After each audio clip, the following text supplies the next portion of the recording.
رب العالمین والصلاة والسلام علی رسول الکریم اما بعد۔ آج کا موضوع ہمارا بڑا اہم ہے۔ آج کے سبق میں انشاءاللہ ہم اشاعرہ کے اعتقادات پڑھیں گے۔ یہ ویسے موضوع بڑا تفصیلی ہے، میں نے اس کو بہت اختصار سے بیان کرنا ہے، تو اس میں کچھ ایسی اصطلاحات بھی آئیں گی جو ممکن ہے آپ کے لیے تھوڑی پیچیدہ ہوں، لیکن اگر میں درس میں ہی ان اصطلاحات کی وضاحت کرنا شروع کر دوں گا تو پھر ہم یہ اعتقادات کا احاطہ نہیں کر سکیں گے جتنا کہ اس درس میں احاطہ کرنا چاہتا ہوں۔ تو یوں بھی ویسے یہ دورہ یہ جامعات کے فضلاء کے لیے اور اسکالرز کے لیے تو یقیناً ان کے پاس کچھ نہ کچھ خلفیہ بیک گراؤنڈ ہوتی ہے اور وہ اصطلاحات کو جانتے ہیں، تو اس لیے یہ ممکن نہیں ہے کہ میں ایک ایک جو اصطلاح ہے اس کی تفصیل میں جاؤں۔ البتہ یہ بات ذہن میں رہے کہ جو میں چیزیں بیان کروں گا آپ اسے معمولی نہ سمجھیں، یہ گویا کہ بہت ساری کتابوں سے خلاصہ ہے اشعری اعتقادات کا۔ اس حوالے سے میں ایک اہم کتاب آپ کو بتاتا چلوں، ایک کتاب ہے، کتاب کا نام ہے عقائد الاشعریہ یا عقائد الاشاعرہ، مصطفیٰ باجوہ کی کتاب ہے، بو حفصہ المغربی رحمہ اللہ کی تقدیم کے ساتھ مطبوع ہے۔ یہ بڑی اچھی کتاب ہے اشاعرہ کے اعتقادات جاننے کے لیے۔ اس طرح یہ کتاب ہے منہج الاشاعرہ فی العقیدہ سفر الحوالی کی، ایک کتاب ہے الاشاعرہ فی میزان اہل السنہ والجماعہ، ایک کتاب ہے اشاعرہ کے ہاں عقل کو وہ کتنا استعمال کرتے ہیں اور عقل سے وہ عقل پر کتنے استدلالات کی بنیاد رکھتے ہیں۔ کتاب کا نام ہے الاستدلال العقلی عند الاشاعرہ، مرکز نما سے چھپی ہوئی ہے۔ ایک کتاب ہے مصادر التلقی عند الاشاعرہ، یہ دار الفضیلہ سے چھپی ہوئی ہے، کتاب عربی میں مطبوع ہے۔ ویسے اشاعرہ پر اہل سنہ نے بہت کچھ لکھا ہے اور ان کے رد میں بہت چھوٹی بڑی کتابیں لکھی گئی ہیں، تو خیر ہم اپنا موضوع شروع کرتے ہیں۔ ان میں جو اہم کتاب ہے نا بڑی، جو آپ کو بہت فائدہ دے گی، وہ ہے عقائد الاشاعرہ مصطفیٰ باجوہ کی کتاب ہے۔ میں نے بھی اس کتاب سے استفادہ کیا ہے۔ اشاعرہ اور ماتریدیہ اور دیگر علم کلام متکلمین بھی، ان کے جو مسلک ہے در حقیقت وہ چند بنیادوں پر کھڑا ہوا ہے، اس کے چند ستون ہیں۔ ایک ستون اس کا یہ ہے کہ تنظیم غلو، یعنی اللہ رب العزت کو پاک قرار دینے میں نقائص سے بہت غلو کرتے ہیں۔ جب اللہ رب العزت کی تنزیہ بیان کرتے ہیں تو وہ بڑی تفصیلی ہوتی ہے۔ مثلا کہتے ہیں کہ اللہ تعالیٰ کے بارے میں جب بات کرتے ہیں تو کہتے ہیں کہ وہ جسم نہیں ہے، جوہر نہیں ہے، عرض نہیں ہے، بڑی تفصیل کے ساتھ یہ بیان کرتے ہیں کہ وہ یہ نہیں ہے، یہ نہیں ہے، یہ نہیں ہے۔ قرآن پاک کا یہ طریقہ نہیں ہے، اہل سنہ والجماعہ کا یہ طریقہ نہیں، بلکہ وہ یہ کہتے ہیں کہ جو اللہ رب العزت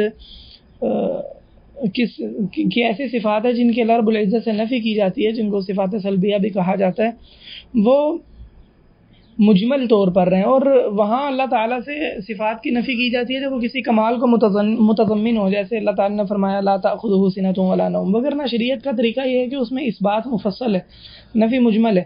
مثلا اللہ تعالیٰ کے بارے میں آتا ہے اللہ رب العزت اکیلا ہے، اللہ رب العزت محبت کرنے والا ہے، اللہ رب العزت انتقام لینے والا ہے، عزیز، جبار، قدوس، السلام، مومن، مہیمن، اللہ رب العزت نے جتنی اپنی صفات ذکر کی ہیں تو ان کو تفصیل سے ذکر کیا جاتا ہے جو اس بات والی ہیں۔ نفی کا طریقہ مجمل ہوتا ہے، تو ان کے ہاں ایسا نہیں ہے، بلکہ ان کے ہاں نفی بہت مفصل ہے۔ تو در حقیقت یہ تنظیم غلو ہے اور مخلوق سے اللہ رب العزت کی مشابہت کو ختم کرنے میں مبالغہ ہے۔ اللہ رب العزت کی جو مخلوق سے مشابہت ہے اس کی نفی میں مبالغہ ہے۔ اس مبالغے کا نتیجہ یہ ہوا کہ انہوں نے اللہ رب العزت کی ایسی صفات کی بھی نفی کر دی جو در حقیقت اللہ رب العزت کے لیے ثابت تھی۔ اور اشاعرہ اور متکلمین جتنے بھی جو صفات کی نفی کرتے ہیں، وہ جب بھی اللہ رب العزت کی کسی صفت کا ذکر آتا ہے تو پہلے اپنے ذہن میں اس کو تشبیہ دیتے ہیں، پھر اس کے بعد نفی کر دیتے ہیں۔ تو در حقیقت وہ تشبیہ بھی ان کی اپنی گھڑی ہوتی ہے۔ مثلا جب بات آتی ہے اللہ رب العزت عرش پر ہے تو پہلے وہ خود سے تشبیہ دیتے ہیں کہ اگر وہ عرش پر ہوا تو پھر تو اس کا عرش پر ہونا مخلوق کی طرح ہوا، کیونکہ استواء علی العرش کا معنی اگر مخلوق کو سامنے رکھ کے لیا جائے تو مخلوق کا جو مستوی ہونا ہوتا ہے تو اس سے استقرار اور علو اور کسی جگہ پر کسی جہت میں ہونا لازم آتا ہے. تو اگر اللہ رب العزت کے لیے معنی ہوگا تو پھر تو اللہ تعالیٰ نعوذ باللہ مخلوق کی طرح ہوگا. تو نتیجتاً وہ نفی کر دیتے ہیں، کہتے ہیں اللہ رب العزت عرش پر مستوی نہیں ہے. تو اس مبالغہ انہیں صفات کی نفی کی طرف کھینچ لایا ہے. اسی سے انہوں نے ایک اور قاعدہ بنا لیا، وہ یہ کہ شاہد پر غائب کا قیاس نہیں کیا جائے گا، اور اس قاعدے کو بڑا غلط استعمال کرتے ہیں اس طرح سے کہ اللہ رب العزت کی کوئی بھی ایسی صفت جو ان کے خیال میں جس سے تشبیہ لازم آتی ہے، پہلے اس کو مخلوق جیسا قرار دیتے ہیں، پھر کہتے ہیں کہ جو غائب ہے اس کو شاہد پر، یعنی غائب کو موجود چیز، حاضر چیز سے تشبیہ نہیں دی جا سکتی، قیاس نہیں کیا جا سکتا. تو نتیجتاً وہ کہتے ہیں اللہ رب العزت وہ انسان کے وہم سے بھی پاک ہے، دور ہے، تو ویسا نہیں ہو سکتا جیسے انسان نے تصور کیا ہے. یوں اللہ رب العزت کی صفات کی نفی کر دیتے ہیں. حالانکہ اصلاً یہ تشبیہ اور یہ وہم، یہ اہل السنہ والجماعہ تو اس کے قائل ہی نہیں ہے، بلکہ وہ تو یہ کہتے ہیں کہ اللہ رب العزت کی صفات ویسے ہیں جیسے اس کی شان کے لائق. دوسرا ستون وہ عقل میں غلو ہے. میں آپ کو پہلے تھوڑا سا اس بات کی طرف اشارہ کیا ہے، اہل السنہ والجماعہ کے ہاں عقل و نقل کے تابع ہے، اور اہل السنہ کے ہاں یہ ہوائی بات ہے، فرضی بات ہے کہ عقل اور نقل میں کوئی تعارض ہو، ٹکرا ہی نہیں سکتی. امام ابن تیمیہ نے کتاب لکھی موافقۃ صحیح المنقول لصریح المعقول. جبکہ اشاعرہ، ماتریدیہ اور دیگر متکلمین وہ یہ سمجھتے ہیں کہ عقل نقل میں تعارض ہو سکتا ہے، اور وہ یہ کہتے ہیں کہ اگر عقل نقل میں تعارض ہوگا تو ہم عقل کو مقدم کریں گے، کیونکہ عقل نے ہمیں طریقہ بتایا تھا اور ہمیں راستہ دکھایا تھا نبی کی نبوت کا اور اللہ رب العزت کی الوہیت کا، ربوبیت کا. تو جب ہم عقل کی گواہی کو کسی جگہ پر کمزور قرار دے دیں گے تو ہم نے اس عقل کو تو مشکوک بنا دیا جس نے اللہ اور اس کے رسول کا راستہ ہمیں دکھایا تھا. تو چونکہ عقل نقل میں اصل ہے اور اللہ اور اس کے رسول تک راستہ دکھانے میں اصل ہے، اس لیے عقل کو کسی بھی وقت پر کمزور قرار نہیں دیا جا سکتا اور اس کی گواہی کو توڑا نہیں جا سکتا. نتیجتاً نقل اور عقل کا جہاں ٹکراؤ ہوگا وہاں عقل مقدم ہوگی. تو یہ بالکل ایک ایسا شیطانی قانون ہے جس کی وجہ سے انہوں نے بہت ساری صفات کی میں تعویل کی ہے اور بہت سارے عقائد میں انحراف آ گیا. در حقیقت یہ فرضی چیز ہے، اس کا حقیقی دنیا سے کوئی تعلق نہیں ہے، اور ایسا اختلاف بھی نہیں ہوتا، اور اہل السنہ اس بات پر بڑے تفصیل سے رد کر چکے ہیں. ایک ستون جس پر ان کی عمارت قائم ہے اشاعرہ کی، اور جس کی بنا پر اللہ رب العزت کی انہوں نے صفات کی نفی کی ہے، وہ مسئلہ یہ کہ انہوں نے وجود باری تعالی کو ثابت کرنے کا جو طریقہ اپنایا وہ ایسا طریقہ ہے جو بدعتی طریقہ ہے اور جس سے لازم آتا ہے کہ صفات کی نفی کر دیں. وہ طریقہ یہ ہے کہ یہ اللہ رب العزت کے وجود کو ایسے ثابت کرتے ہیں کہ جو بھی جسم حوادث سے خالی نہیں ہوتا وہ حادث ہوتا ہے. اور حوادث کیا ہیں؟ عرض حوادث ہیں. عرض کیا ہوتا ہے؟ عرض وہ ہوتا ہے جو کسی جوہر کے ساتھ قائم ہوتا ہے، اپنا وجود خود نہیں رکھتا، جیسے ہنسنا، مسکرانا، بات کرنا، حرکت اور سکون ہے. تو یہ عرض ہیں، اور یہ جن ذوات کے ساتھ یہ قائم ہوتے ہیں وہ ذوات جو ہمارے مشاہدے میں مخلوقات ہیں، جن بھی ان مخلوقات سے یہ عرض قائم ہوتے ہیں، تو ہم دیکھتے ہیں کہ وہ ساری مخلوقات حوادث ہیں، یعنی مخلوق ہیں، پہلے نہیں تھی، بعد میں پیدا کی گئی ہیں، ان کا وجود ازلی نہیں ہے.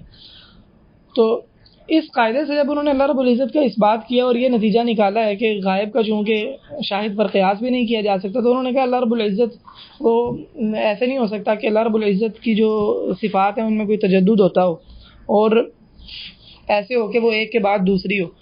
نتیجتاً انہوں نے اللہ رب العزت کی صفات کی نفی کر دی. کیوں؟ ان کے ہاں قاعدہ یہ ہے کہ کل ما لا یخلو عن الحوادث فهو حادث، کہ جو بھی حادث سے چیز خالی نہ ہو حوادث سے تو وہ حادث ہوتی ہے. نتیجتاً انہوں نے کہا اللہ رب العزت وہ حوادث سے پاک ہوگا کیونکہ وہ تو مخلوق نہیں ہے، اس لیے اللہ رب العزت بات نہیں کرتا، اللہ رب العزت راضی نہیں ہوتا، اللہ رب العزت مسکراتا نہیں ہے، اللہ رب العزت آسمان دنیا پر نہیں آتا، اللہ رب العزت قیامت والے دن خود حساب کتاب کے لیے نہیں آئے گا، وہ خود عرش پر مستوی نہیں ہے، اور اس طرح کی دیگر اللہ رب العزت کی نعوذ باللہ صفات کی نفی کر دی. تو یہ تو ان کے 4 ستون ہیں جس پر ان کی عمارت کھڑی ہے، اور جس سے آپ جان پائیں گے کہ کیوں یہ اس گمراہی کا شکار ہوئے. اب ان کے آلات کیا ہیں اور کس طرح سے یہ اپنے جو اعتقادات ہیں ان کو ثابت کرتے ہیں. تو اس میں ایک تو ان کے پاس تعویل ہے. اس تعویل کے ذریعے جو جتنی بھی احادیث اور نصوص جو ان کے خلاف جاتی ہیں، تعویل کے ذریعے یہ اس کا توڑ کرتے ہیں، اور در حقیقت یہ تعویلات کسی علمی تحقیق کا نتیجہ نہیں ہوتی، بلکہ ان کی مثال، نصوص کی مثال اس طرح ہوتی ہے جیسے کوئی دشمن حملہ آور ہو، تو جو بھی چیز ہو اس کو کسی بھی چیز سے جس سے اپنا دفاع کیا جا سکتا ہو دفاع کر کے تو دشمن کو دور کیا جاتا ہے۔ تو اسی طرح جب قرآن و سنت میں صفات کی نصوص آتی ہیں تو یہ بالکل اسی طرح کسی بھی انداز سے بس ان کو رد کرنے کی کوشش کرتے ہیں، کوئی ایسا نہیں ہوتا کہ بڑی کوئی علمی تحقیق ہوتی ہے۔ دوسرا، یہ خود ساختہ قانون ہے جس کی طرف پہلے میں نے اشارہ کیا ہے کہ غائب کا شاہد پر قیاس نہیں کیا جائے گا۔ یہ قانون بنا کے تو اللہ رب العزت کی ہر صفات کی نفی کرنے کی، ہر صفت کی نفی کرنے کی کوشش کرتے ہیں جو ان کے خیال میں اگر اس کو تسلیم کر لیا جائے تو غائب کا شاہد پر قیاس لازم آئے گا اور مشابہت لازم آئے گی۔ آگے بڑھتے ہیں اور تفصیلی طور پر ان کے اعتقادات جاننے کی کوشش کرتے ہیں۔ وجود باری تعالیٰ کے بارے میں انہوں نے اللہ رب العزت کے جو اس بات کا طریقہ اپنایا ہے وہ بدعتی طریقہ ہے۔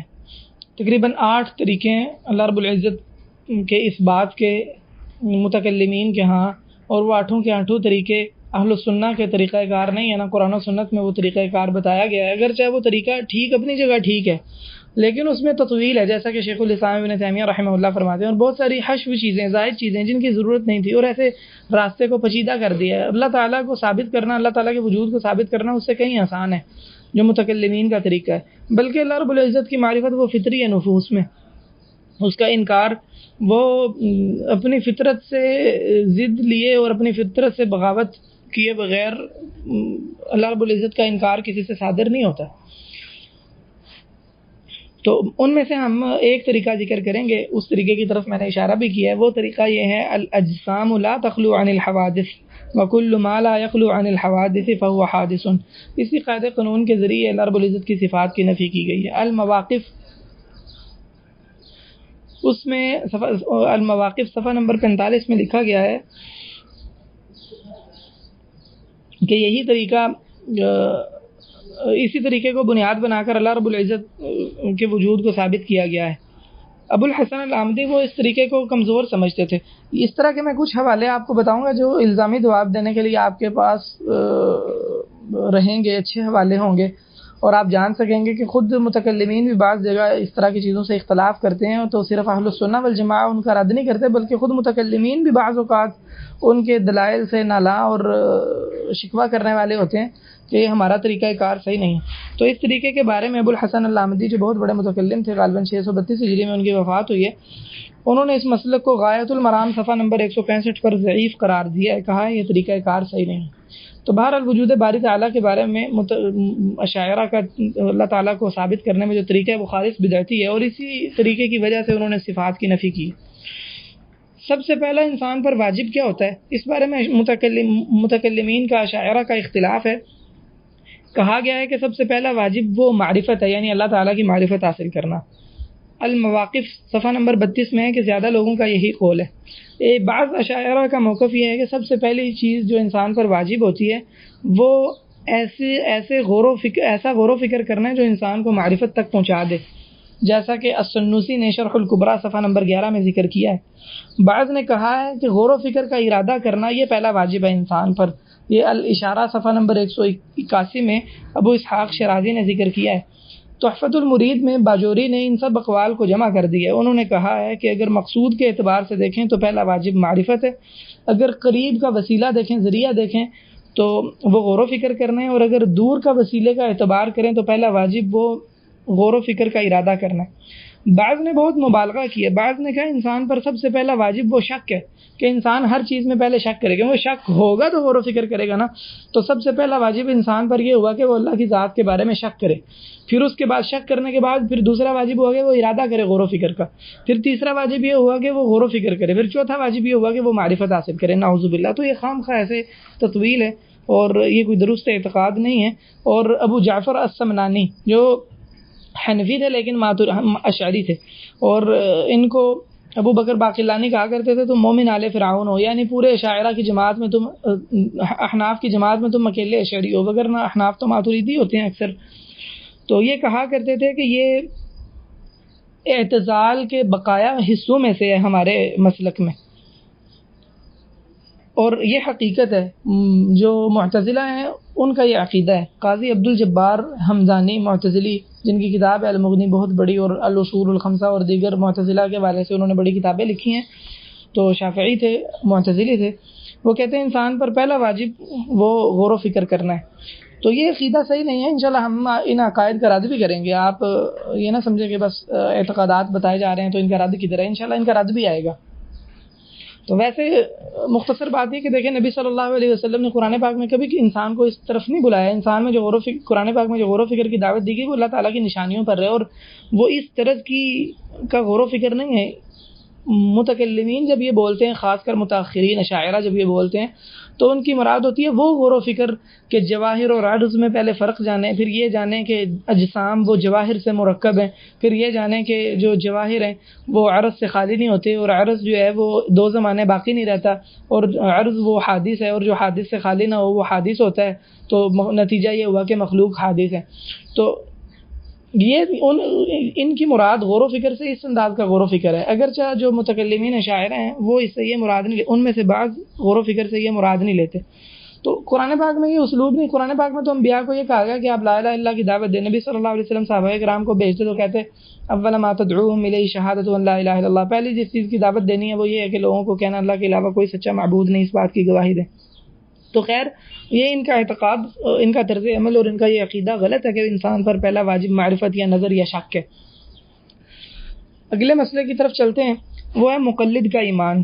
جیسا کہ میں نے کہا ہے، چونکہ پہلا واجب یہ سمجھتے ہیں کہ انسان غور و فکر کرے، تو اب پھر مسئلہ یہ ہوا کہ بعض لوگ تو اللہ رب العزت کو بغیر غور و فکر کے تسلیم کرتے ہیں، انہوں نے اس انداز سے غور و فکر ہی نہیں کیا۔ بلکہ آپ کتنے طالب علم ہیں جو میں نے آپ کو انداز بتایا ہے یہ عرض اور جوہر والا، آپ نے کبھی اس طرح اللہ تعالیٰ پر غور و فکر کیا؟ نہیں کیا۔ جب آپ نے اس طرح اللہ تعالیٰ پر غور و فکر نہیں کیا تو وہ آپ کو عامی سمجھتے ہیں اور مقلد سمجھتے ہیں آپ کا ایمان وہ تحقیق کی بنیاد پر نہیں ہے۔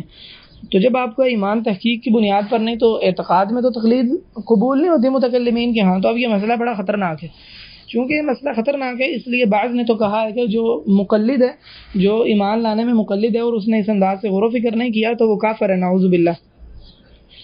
شرح العقیدۃ الوسطیٰ جو سنوسی کی کتاب کی شرح ہے العقیدۃ الوسطیٰ کی، اس میں کہا گیا کہ جمہور متکلمین کا یہی مذہب ہے۔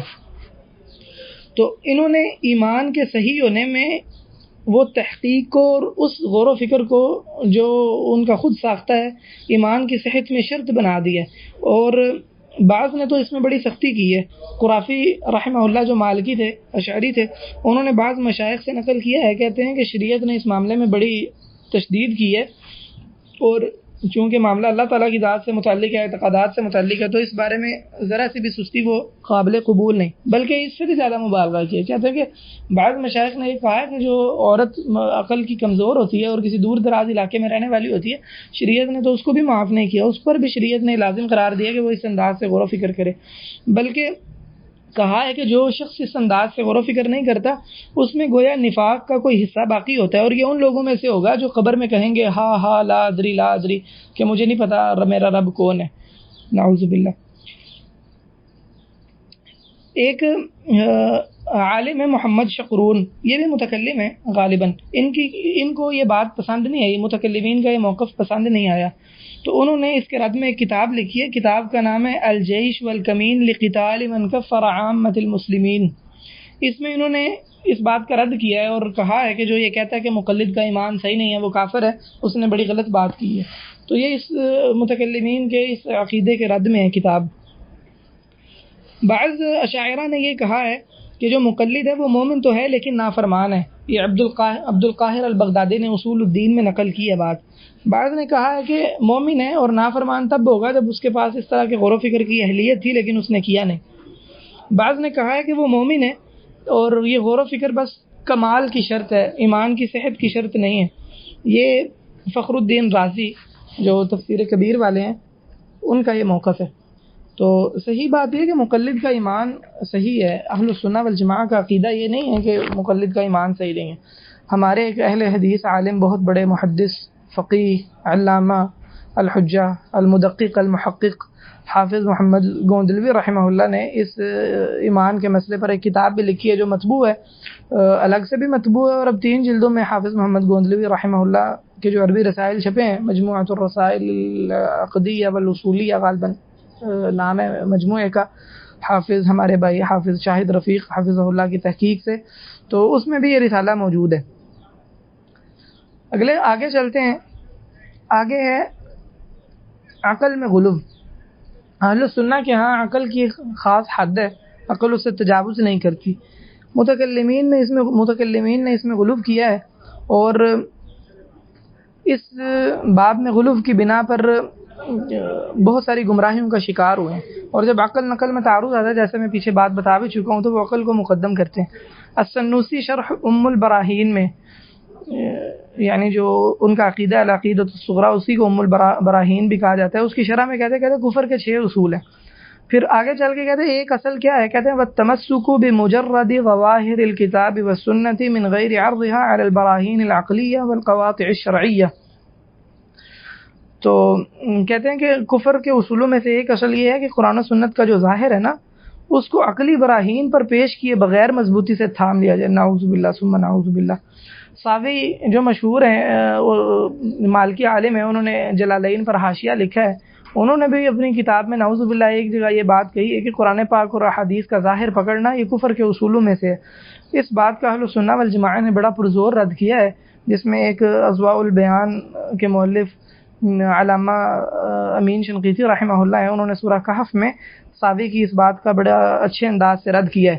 ابو الحسن العامدی جو بڑے متکلم ہیں، وہ غایۃ المرام میں کہتے ہیں ظواہر الکتاب، کہتے ہیں ظواہر یعنی کتاب و سنت کا جو ظاہر ہے، آگے چل کے کہتے ہیں ظنیۃ لا یسوغ استعمالها فی المسائل القطعیہ، کہ یہ تو ایک ظنی چیزیں ہیں، کوئی قطعی چیزیں یقینی چیزیں تھوڑی ہیں قرآن و سنت۔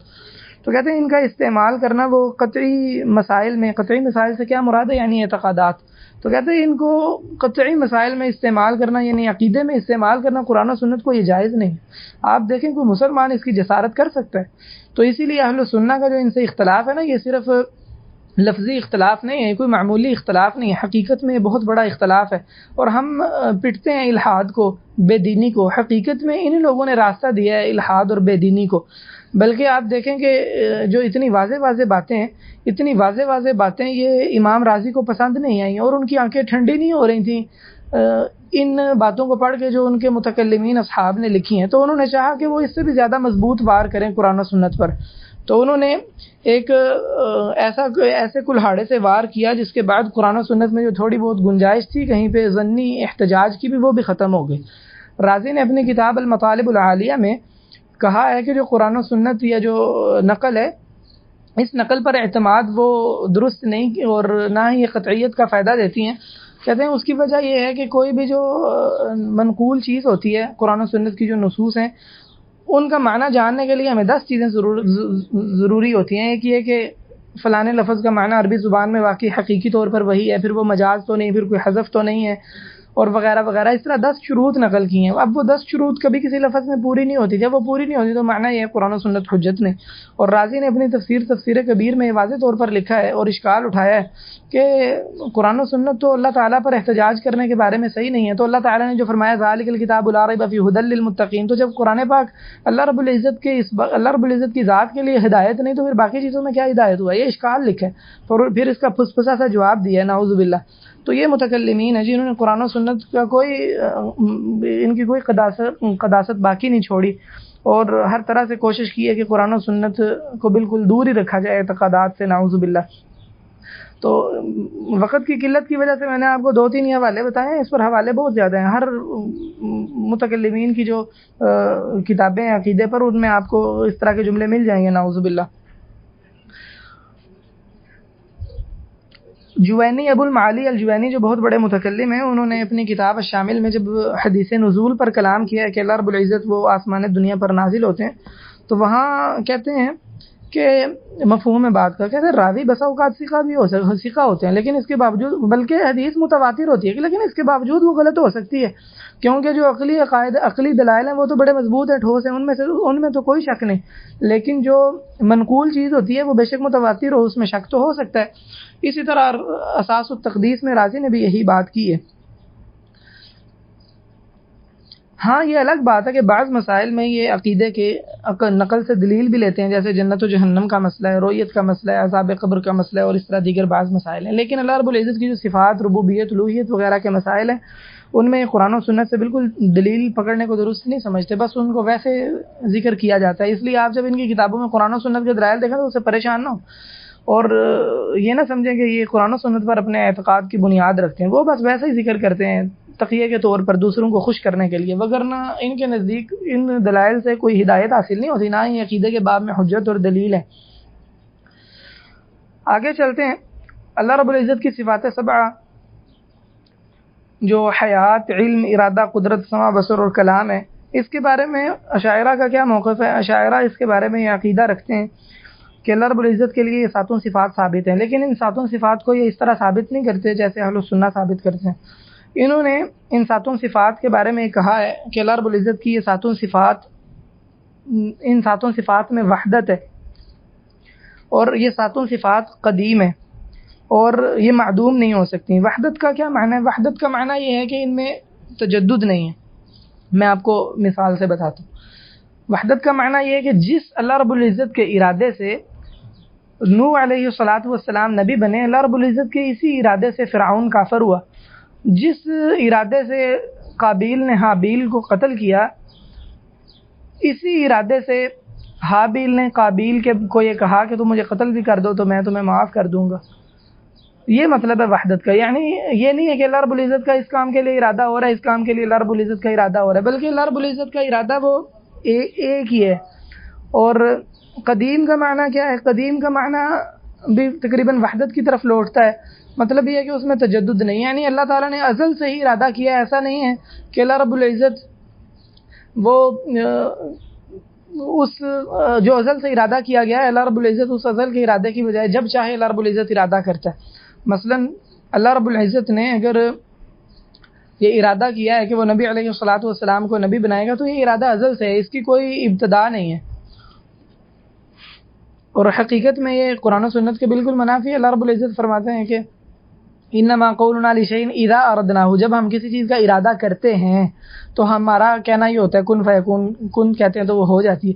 اب اس میں تو یہ ہے کہ اللہ رب العزت ارادہ کرتا ہے، اور ارادہ اللہ رب العزت جب چاہتا ہے اپنی مشیت کے مطابق کرتا ہے، اس میں تجدد ہے اس کے افراد میں.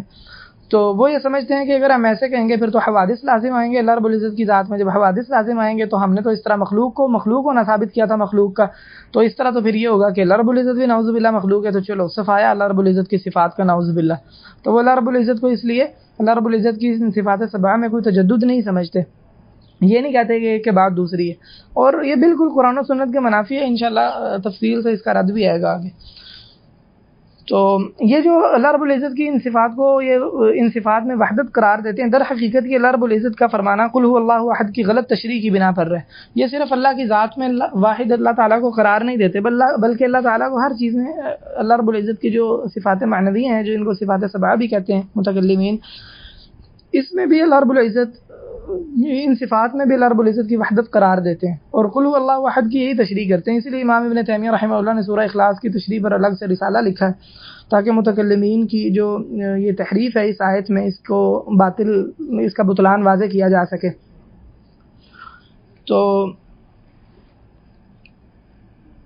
یہ جو بات ہے کہ اللہ رب العزت کا اللہ رب العزت کی یہ صفات سبعہ میں وحدت ہے اور یہ قدیم ہے، کچھ متکلمین کو اس بات کا اعتراف ہے کہ اس پر بڑے سخت الزامات اور بڑے شدید قسم کے اعتراضات اس پر لازم آتے ہیں. سنوسی نے، آمدی نے، رازی وغیرہ نے اس بارے میں جو سخت اعتراضات ہیں وہ قبول کیے ہیں. بلکہ رازی نے تو یہ کہا ہے کہ یہ جو قاعدہ قانون ہے نا کہ جو حوادث سے خالی نہیں ہوتا وہ حادث ہوتا ہے، کہتے ہیں اس سے تو کسی کو بھی مفر نہیں ہے. اشاعرہ کہتے ہیں اشاعرہ اس سے بچنے کی کوشش کرتے ہیں، اشاعرہ کو بھی اس سے مفر نہیں ہے. پھر بڑی تفصیل بیان کی ہے اس کی مطالب العالیہ میں، اور یہ حقیقت ہے کہ اس سے انحراف، اس سے مفر وہ کسی بھی فرقے کی بس کی بات نہیں ہے. اہل السنہ الحمدللہ وہ سعادت مند ہے جو بدعتی اصطلاحات استعمال نہیں کرتے اور اللہ رب العزت کے لیے صفات کو بھی ثابت کرتے ہیں اور بالکل عقل اور نقل کے مطابق اپنا عقیدہ رکھتے ہیں الحمدللہ. تو یہ صفات سبعہ کی جو صفات سبعہ میں ان میں سے ہر صفت کے بارے میں الگ الگ بات کروں گا تاکہ آپ کو سمجھ آ جائے. پہلی اللہ رب العزت کی صفت وہ علم ہے تو علم اللہ رب العزت کا علم کہ ہاں وہ اس میں وحدت ہے، قدیم ہے اور معدوم نہیں ہو سکتا. یعنی اللہ رب العزت کا جو آدم علیہ السلام کے وجود کے بارے میں علم ہے، بنفسی اللہ کا وہی علم نوح علیہ السلام کی موت کے بارے میں بھی ہے.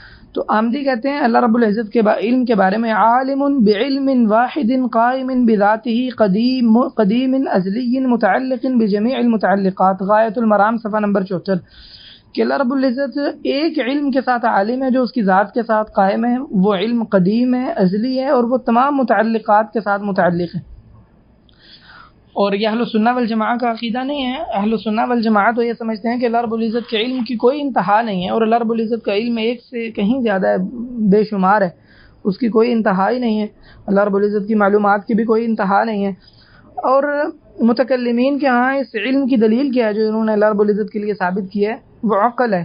ایسا نہیں ہے جو قرآن و سنت سے انہوں نے اللہ رب العزت کے لیے علم والی صفت کو ثابت کیا ہے. آگے چلتے ہیں. ارادہ بھی ان کے ہاں ایک ہی ہے اللہ رب العزت کا، جیسے غایۃ المرام صفحہ نمبر 72 میں آمدی نے لکھا ہے کہ اللہ رب العزت کا ارادہ وہ واحد ایک ہے، واحدۃ قدیمۃ مغایرۃ للعلم والقدرہ، قدرت اور علم سے ہٹ کر صفت ہے جو قدیم ہے اور اکیلی ہے. متکلمین اللہ رب العزت کی جو صفات ہے نا، محبت، رضا، غضب وغیرہ اس طرح کی جو صفات ہیں، ان کو ارادے کی طرف ہی لوٹاتے ہیں. کہتے ہیں محبت کا معنی یہ ہے کہ اللہ رب العزت جس سے محبت کرتا ہے نا، مطلب ہے کہ اللہ رب العزت اسے انعام دینے کا ارادہ کرتا ہے. رضا کا مطلب بھی یہی ہے. غضب اور انتقام اور سخط کا معنی ہے اللہ رب العزت وہ انہیں سزا دینے کا ارادہ رکھتا ہے. تعویل کرتے ہیں ان صفات میں اور ارادے کی طرف لوٹا دیتے ہیں. اور ارادہ اللہ رب العزت کا ارادہ ان کے ہاں وہ قدیم ہے اور اس میں بھی وحدت ہے اور وہ ازلی ہے. ایسا نہیں ہے کہ اللہ رب العزت ارادہ ایک وقت میں کرتا ہے پھر دوسرے وقت میں اللہ رب العزت کوئی اور ارادہ کرتا ہے یا نیا ارادہ کرتا ہے. اور یہ بالکل غلط عقیدہ ہے. قرآن و سنت کی بے شمار نصوص اس عقیدے کے غلط ہونے پر دلالت کرتی ہیں. آگے چلتے ہیں. قدرت کا بھی ان کے ہاں یہی معاملہ ہے. قدرت کے بارے میں متکلمین کہتے ہیں کہ یہ بھی اس میں بھی وحدت ہے اور یہ بھی قدیم ہے. یتأتی بها الایجاد کل ممکن و اعدامہ علی وفق الارادہ. یتأتی بها ایجاد کل ممکن و اعدامہ علی وفق الارادہ کہ جو قدرت ہے اللہ رب العزت کی ایسی صفت ہے کہ اس صفت کے ذریعے سے ہی ہر ممکن جو ہو سکنے والی چیز ہے اسے ایجاد کیا جاتا ہے، اور جس بھی چیز کو معدوم کرنا ممکن ہے اسے معدوم کیا جاتا ہے ارادے کے مطابق. تو یہ قدرت کی تعریف ہے متکلمین کے ہاں. صحیح بات یہ ہے کہ متکلمین کا جو قدرت کے بارے میں اعتقاد ہے وہ بھی غلط ہے. اہل السنہ والجماعہ قدرت کے بارے میں قدرت کی وحدت کے قائل نہیں ہیں. اگرچہ قدرت اللہ رب العزت کی ایسی صفت ہے جو اس کی مشیت سے تعلق نہیں رکھتی کہ اللہ رب العزت جب چاہے کسی چیز پر قادر ہوتا ہے کسی چیز پر نہیں. اللہ رب العزت ہمیشہ سے قادر ہے، ہر چیز پر قادر ہے، لیکن اس کی اس قدرت میں وحدت نہیں ہے. اللہ رب العزت ایسا نہیں ہے کہ اللہ رب العزت کی جو قدرت نوح علیہ السلام کی کشتی کو بچانے والی قدرت اللہ رب العزت کی، بنفسی وہی قدرت اللہ رب العزت کی ان کو غرق کرنے والی بھی ہے جو ایمان نہیں لائے تھے. اسی طرح اللہ رب العزت کے سمع بصر، اللہ رب العزت کا جو سننا اور دیکھنے کی جو صفت ہے، متکلمین نے اگرچہ اشاعرہ نے اس صفت کو ثابت کیا ہے لیکن اس میں بھی وہ اہل السنہ کے طرز پر نہیں ہے. سمع بصر متکلمین کے ہاں ادراک کے معنی میں. آپ عجیب بات سن کے حیران ہوں گے، اور متکلمین کے ہاں ایسی حیرت کی باتیں ہیں کہ نہیں ہے، بہت ہے. انسان کی سیٹی گم ہو جاتی، دنگ رہ جاتا انسان کے. یہ مطلب کیسا بلنڈر مارتے ہیں اور کیسی مطلب عقل سے ماورا باتیں کرتے ہیں جو کوئی انسان اس کو قبول ہی، سلیم الفطرت اس آدمی اس کو قبول ہی نہیں کر سکتا. اور سمع و بصر کے بارے میں انہوں نے ایک نہائی شگوفہ چھوڑا ہوا ہے متکلمین نے. وہ شگوفہ کیا چھوڑا ہے؟ کہتے ہیں جی اللہ رب العزت کی جو سمع سننا ہے نا، وہ صرف سننے والی چیزوں کے ساتھ خاص نہیں. کہتے ہیں السمع لا يتعلق بالمسموعات فقط ولا البصر بالمبصرات فقط بل هو شامل لكل ذلك. کہ ایسا نہیں ہے کہ اللہ رب العزت کی جو سننے کی صفت ہے، اللہ رب العزت صرف اسے سننے والی چیزیں سنتا ہے، بلکہ اللہ رب العزت ہر چیز کو سنتا ہے. یعنی اللہ رب العزت رنگوں کو بھی سنتا ہے. اللہ رب العزت وہ کسی کی جو لمبائی اور کسی کا جو طول و عرض ہے، اللہ رب العزت اس کو بھی سنتا ہے، نعوذ باللہ.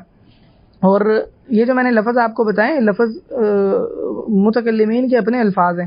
السنوسی نے شرح الکبریٰ میں تصریح کی ہے اس بات کی کہ یہ اللہ رب العزت کا جو سمع و بصر ہے نا، یہ اللہ رب العزت کی شامل صفت ہے، یعنی ادراک کے معنی میں. تو کہتے ہیں اللہ رب العزت اب دیکھنے کی بات ہے، اللہ رب العزت صرف ان چیزوں کو نہیں دیکھتا جو دیکھنے کی چیزیں ہیں، بلکہ اللہ رب العزت آواز کو دیکھتا ہے. اسی طرح اللہ رب العزت دیگر جو چیزیں سننے والی ہیں، اللہ رب العزت صرف یہ نہیں کہ ان چیزوں کو سنتا ہے بلکہ اللہ رب العزت ان چیزوں کو دیکھتا بھی ہے. تو گویا کہ سمع بصر ان کے ہاں وہ علم جیسی کوئی صفت ہے. بلکہ جب سنوسی نے ان تینوں کی تعریف کی ہے، سمع کی، بصر کی اور علم کی، تو تینوں میں کوئی فرق نہیں کیا، تینوں تعریفات ایک جیسے ذکر کی ہیں. اس سے پتہ چلتا ہے کہ یہ سمع کو اللہ رب العزت کے لیے الگ سے صفت ثابت نہیں کرتے، نہ بصر کو اللہ رب العزت کے لیے الگ سے صفت ثابت کرتے ہیں. ملالی نے شرح ام البراہین میں ذکر کیا ہے، کہتے ہیں اللہ یسمع و یری الذوات والالوان والاکوان، کہ اللہ رب العزت وہ ذاتوں کو، رنگوں کو اور کائنات کو دیکھتا بھی ہے اور سنتا بھی ہے. اب ایسے ہو سکتا ہے رنگ سنے جائیں؟ کتنی عجیب بات ہے، یہ عقل سے ماورا بات ہے اور خود ساختہ بات ہے. اور اس کی وجہ یہی ہے کہ سمع بصر کو علم کے اور ادراک کے معنی میں سمجھتے ہیں. اور یاد رہے کہ سمع بصر کے بارے میں بھی ان کا اعتقاد یہی ہے کہ اللہ رب العزت کی جو سمع بصر ہیں وہ ان میں وحدت ہے. اگلی بات کی طرف چلتے ہیں. اگلی بات ہے کلام کا مسئلہ ہے. اللہ رب العزت کی صفت کلام کے بارے میں متکلمین کیا سمجھتے ہیں؟ اشاعرہ اس کے بارے میں بھی عقیدہ رکھتے ہیں، کہتے ہیں کہ اس میں وحدت ہے اور یہ حرف اور آواز نہیں ہے. اور اللہ رب العزت کی صفت کلام ایسی صفت ہے جو سکوت یعنی خاموش ہونے کو قبول نہیں کرتی، اور اس میں یہ نہیں کہا جا سکتا اس کے بارے میں کہ کچھ کلام، یعنی تبعیض نہیں ہو سکتی اس میں، اور تقدیم و تاخیر کو قبول بھی نہیں کرتا. یعنی یہ بھی نہیں ہو سکتا کہ اللہ رب العزت نے مثلا کوئی بات پہلے کہی اور کوئی بات بعد میں کی ہو. اس صفت کلام جو میں نے آپ کو اس کے یہ اجزاء بتائے ہیں ان کے عقیدے کے صفت کلام کے بارے میں، اس سب پر یہ کلام نفسی لفظ بولتے ہیں. کہتے ہیں اللہ رب العزت کا جو کلام ہے اصل میں اللہ رب العزت کا کلام نفسی ہے. کلام نفسی کیا ہے؟ کلام نفسی در حقیقت اصل بات یہ ہے کہ کلام نفسی اور علم میں کوئی فرق نہیں، کیونکہ ان کے ہاں اللہ رب العزت کا کلام نفسی آواز اور حرف بھی نہیں ہے، وہ سکوت کو قبول بھی نہیں کرتا. تو یہ تو علم کی نشانی ہوتی ہے جو علم ہے. بات میں تو یہ نہیں، بات میں تو سکوت بھی ہوتا ہے، اگرچہ اللہ رب العزت کے لیے سکوت کے لفظ بولنا قرآن و سنت میں موجود نہیں ہے. بلکہ بعض متکلمین نے اس کی خود ہی صراحت کر دی ہے. ابو اسحاق شرازی نے، جن کی وفات 478 میں ہوئی ہے، بہت بڑے شافعی عالم تھے جن کی التنبیہ اور المہذب ہے، شافعی فقہ کی بڑی معروف کتاب ہے. انہوں نے اپنی کتاب الاشارہ میں ذکر کیا ہے، کہتے ہیں سماعنا کلامہ کعلمنا بہ. تو وہ سماع کو اور اللہ رب العزت کے کلام کو سننے کو اس طرح علم کی طرح ہی سمجھتے ہیں. ان کے ہاں گویا علم اور کلام میں کوئی قابل ذکر فرق نہیں ہے. رازی رحمہ اللہ نے اللہ رب العزت کے کلام کی جو وحدت ہے اس کا ذکر کرتے ہوئے ذکر کیا ہے، کہتے ہیں قال اکثر اہل السنہ کلام اللہ تعالی واحد. اکثر اہل السنہ یعنی اشاعرہ، اہل السنہ سے مراد اشاعرہ ہے، ان کا یہ موقف ہے کہ اللہ رب العزت کا کلام واحد ہے. بغدادی اصول الدین میں کہتے ہیں کہ قراءته بالعربیہ قرآن وبالعبرانیہ توراۃ او زبور وبالسریانیہ انجیل، جیسا کہ انہوں نے اپنی کتاب اصول الدین میں ذکر کیا ہے. کہتے ہیں قرآن پاک اللہ رب العزت کے چونکہ کلام میں وحدت ہے نا، اس لیے متکلمین یہ کہتے ہیں، جیسا کہ عبد القاہر نے کہا ہے کہ اگر اسے عربی زبان میں پڑھے تو قرآن ہے، عبرانی زبان میں تعبیر کریں تو تورات یا زبور ہے، سریانی زبان میں تعبیر کریں تو انجیل ہے. تو یہ در حقیقت یہ عقیدہ بالکل قرآن و سنت کے خلاف ہے اور صحیح عقیدہ نہیں ہے، بلکہ اللہ رب العزت کا کلام تو نہ ختم ہونے والا ہے. اللہ تعالیٰ نے فرمایا قل لو کان البحر مدادا لکلمات ربی لنفد البحر قبل ان تنفد کلمات ربی ولو جئنا بمثلہ مددا. اللہ رب العزت نے اپنے کلمات کے لیے جمع کا لفظ استعمال کیا. اہل السنہ والجماعہ کا عقیدہ یہ، ویسے آپ پڑھ چکے ہوں گے، کہ اللہ رب العزت جب چاہتا ہے جیسے چاہتا ہے کلام کرتا ہے، اور قرآن پاک اللہ رب العزت کا کلام ہے، اس کی صفت ہے. یہ جو وحدت والا عقیدہ ہے کہ اللہ رب العزت کا ایک کلام ہے، کلام نفسی ہے، وہ آواز اور حرف نہیں ہے، یہ بالکل باطل عقیدہ ہے، اور اس پر بڑے ہی ٹھوس قسم کے اعتراضات اس پر لازم آتے ہیں، اور اس کو تسلیم بھی کیا ہے متکلمین نے. اب سوال یہ پیدا ہوتا ہے کہ اگر متکلمین کے ہاں اللہ رب العزت کا جو کلام ہے وہ حرف اور آواز والا نہیں ہے اور در حقیقت وہ کلام نفسی ہے، تو پھر اب سوال یہ پیدا ہوتا ہے کہ موسیٰ علیہ السلام سے جب اللہ رب العزت نے بات کی تھی تو پھر موسیٰ علیہ السلام نے سنا کیا تھا؟ کیونکہ کلام نفسی تو سنا نہیں جا سکتا. اب اس میں متکلمین کا اختلاف ہے. بعض متکلمین نے یہ کہا ہے کہ موسیٰ علیہ السلام نے جو سنا تھا وہ در حقیقت اس کی یہ کیفیت تھی کہ اللہ رب العزت نے ادراک پیدا کر دیا تھا اپنے قدیم ازلی کلام کے متعلق. پھر بعد میں موسیٰ علیہ السلام سے اس ادراک کو ختم کر دیا، جیسا کہ سنوسی نے کہا ہے۔ آمدی کہتے ہیں اللہ رب العزت نے فہم پیدا کر دیا تھا، موسیٰ علیہ السلام نے سنا نہیں ہے، بلکہ اللہ رب العزت نے موسیٰ علیہ السلام کے لیے فہم پیدا کر دیا، جیسا کہ غایۃ المرام میں آمدی نے کہا ہے۔ بعض متقدمین اشاعرہ نے اس بات کو تسلیم نہیں کیا، بلکہ باقلانی نے، اسی طرح ابو بکر ابن فورک نے اللہ رب العزت کے لیے حقیقی تو موسیٰ علیہ السلام کے لیے حقیقی طور پر سماع کو ثابت کیا، اور یہی اہل السنہ والجماعہ کا عقیدہ۔ اللہ رب العزت فرمایا وَكَلَّمَ اللَّهُ مُوسَىٰ تَكْلِيمًا، موسیٰ علیہ السلام سے اللہ تعالیٰ نے بات کی ہے، بات صحیح طرح سے بات کرنا۔ جو مفعول مطلق ہوتا ہے یہ تاکید کے لیے ذکر کیا گیا ہے، اور جو مفعول مطلق ہے وہ مجاز کی نفی کر دیتے، جیسا کہ امام ابن قتیبہ رحمہ اللہ نے ذکر کیا ہے، بہت بڑے لغوی عالم تھے، غالباً 224 ہجری میں ابن قتیبہ رحمہ اللہ کی وفات ہوئی ہے۔ تو یہ عجیب و غریب بات ہے متکلمین کی کہ موسیٰ علیہ السلام نے اللہ تعالیٰ کا کلام نہیں سنا، نعوذ باللہ۔ اب اس پر یہاں ایک اور سوال یہ بھی کھڑا ہوتا ہے کہ اگر اللہ رب العزت کا کلام وہ حقیقت میں کلام نفسی ہے، تو پھر اللہ تعالیٰ نے جو نازل کیا ہے قرآن پاک یہ کیا ہے؟ کیا یہ اللہ کا کلام نہیں ہے؟ تو حقیقت یہ ہے کہ شاعرہ اس کو اللہ کا کلام نہیں سمجھتے، اگرچہ لفظی طور پر یہ کہتے ہیں کہ اللہ رب العزت کا کلام ہے، لیکن در حقیقت اللہ رب العزت کا کلام نہیں سمجھتے اس کو، بلکہ اس کو یہ اس اللہ رب العزت کے کلام پر دلالت کرنے والی عبارت سمجھتے ہیں۔ آمدی ابکار الافکار میں کہتے ہیں قرآن پاک کے بارے میں العبارات الدالہ علی المعنى القدیم، قدیم اللہ رب العزت کا معنی یعنی جو کلام نفسی ہے، یہ قرآن پاک اصل میں اس پر دلالت کرنے والی عبارت ہے۔ پھر اب سوال یہ پیدا ہوتا ہے کہ اس کے نزول کی کیفیت کیا ہے، کیونکہ کلام نفسی تو نازل نہیں ہو سکتا۔ تو کہتے ہیں اس کی کیفیت یہ ہے کہ جبریل نے اس کلام کا ادراک کیا، پھر اس کو لے کر اترے اور رسول اللہ صلی اللہ علیہ وسلم کو یہ کلام سمجھایا۔ بعض متکلمین کو یہ منہ شگافیاں پسند نہیں ہیں متکلمین کی، تو متکلمین کی ظاہر کی گواہی موجود ہے۔ نہایت الاقدام میں شہرستانی نے اس کلام نفسی کا رد کیا ہے اور کہا ہے کہ یہ ایسے منہ شگافیاں اور تکلف ہے اور درست موقف نہیں ہے، رد کیا شہرستانی نے اس بات کا۔ اور متکلمین اس قرآن پاک کو واضح طور پر مخلوق بھی قرار دیتے ہیں۔ ان کے ہاں یہ قرآن پاک اللہ رب العزت کا کلام نہیں ہے۔ باجوری نے تحفۃ المرید میں لکھا ہے، کہتے ہیں کلام اللہ یطلق علی الکلام النفسی، جب ہم کہتے ہیں نا اللہ کا کلام، تو اس سے ایک تو مراد کلام نفسی ہوتا ہے، پھر آگے چل کے کہتے ہیں وعلی الکلام اللفظی بمعنی انہ خلقہ، جو اللہ کا کلام لفظی ہے، یعنی یہ قرآن پاک جو دو گتوں کے درمیان مصحف ہمارے پاس موجود ہے، کہتے ہیں اس پر بھی، اس کو بھی کلام اللہ کہا جاتا ہے، اس کلام لفظی کو۔ جب اس کو کلام اللہ کہتے ہیں تو کیا معنی ہوتا ہے؟ کہتے ہیں پھر معنی ہوتا ہے بمعنی انہ خلقہ، کہ اللہ رب العزت نے اس کلام کو پیدا کیا۔ آگے چل کے کہتے ہیں ولیس لأحد فی کسبہ ترکیب، ہاں یہ الگ بات ہے کہ اس کو کسی دوسرے کا دخل نہیں ہے اس کو تیار کرنے میں، اللہ رب العزت نے اس کو تیار کیا۔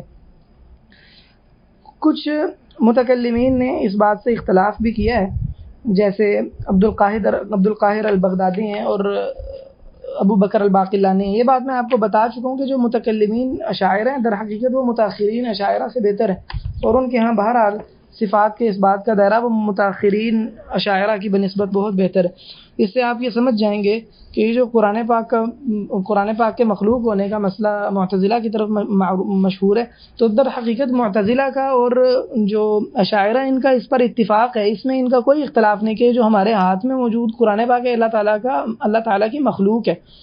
اور بعض متکلمین نے اس پر نص بیان کیے، وہ کہتے ہیں کہ معتزلہ سے ہمارا اس کلام کے بارے میں اختلاف نہیں ہے جو یہ قرآن پاک کی شکل میں ہمارے پاس موجود ہے، ہمارا متکلمین سے اختلاف وہ کلام نفسی کے بارے میں، جیسا کہ زاہد کوثری نے اور دیگر متکلمین نے ذکر کیا ہے۔ تو اس سے آپ کو یہ بھی اندازہ ہو جائے گا کہ متکلمین کے ہاں شاعرہ کے نزدیک اس کلام کی وہ اس طرح سے مقدس نہیں ہے جیسے اہل السنہ والجماعہ کے نزدیک مقدس ہے۔ آگے چلتے ہیں، آگے اللہ رب العزت کی کچھ اور صفات، جیسے اللہ رب العزت کی صفات وجود، بقا اور اللہ رب العزت کا قدیم ہونا۔ یاد رہے کہ اللہ رب العزت کے لیے متکلمین قدیم کا لفظ استعمال کرتے ہیں، یہ ویسے اللہ تعالیٰ کے لیے بولنا متکلمین کی زبان میں ان سے بات کرنے کے لیے کبھی بولنا پڑتا ہے، لیکن یہ اللہ رب العزت کی صفت نہیں ہے۔ اور قدیم کا یہ معنی کہ قدیم اس کو کہتے ہیں جو ازلی چیز ہو، یہ غلط ہے، یہ عربی زبان میں قدیم اس چیز کو نہیں کہتے، قدیم کسی بھی پرانی چیز کو کہتے ہیں۔ اللہ رب العزت نے فرمایا چاند کے بارے میں کہ حتی عاد کالعرجون القدیم، پرانی ٹہنی کی طرح، کھجور کی جو پرانی ٹہنی ہوتی ہے اس کی طرح، قوس کی طرح، کمان کی طرح ہو جاتا چاند. تو اللہ نے فرمایا کالعرجون القدیم، قدیم ٹہنی کی طرح. تو قدیم کا یہاں معنی کیا ہے؟ وہ ازلی ہے. یہ معنی نہیں ہے، متکلمین کی اپنی اصطلاح ہے. وہ کہتے ہیں قدیم سے مراد وہ ہے جو ازلی ہو. ازلی کا معنی وہ ہے جس کی کوئی ابتدا نہ ہو، اور ابدی وہ ہوتا ہے جس کی کوئی انتہا نہ ہو.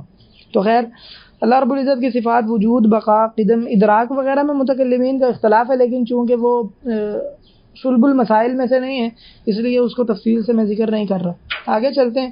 اللہ رب العزت کے استواء علی العرش کا مسئلہ ہے کہ اللہ رب العزت عرش پر مستوی ہے یا نہیں مستوی. متقدمین اشاعرہ اللہ رب العزت کو عرش پر مستوی مانتے تھے. خود ابو الحسن اشعری بھی اللہ رب العزت کو عرش پر مستوی مانتے تھے. ابو بکر باقلانی وغیرہ اور دیگر متقدمین اشاعرہ وہ اللہ رب العزت کو عرش پر مستوی مانتے ہیں.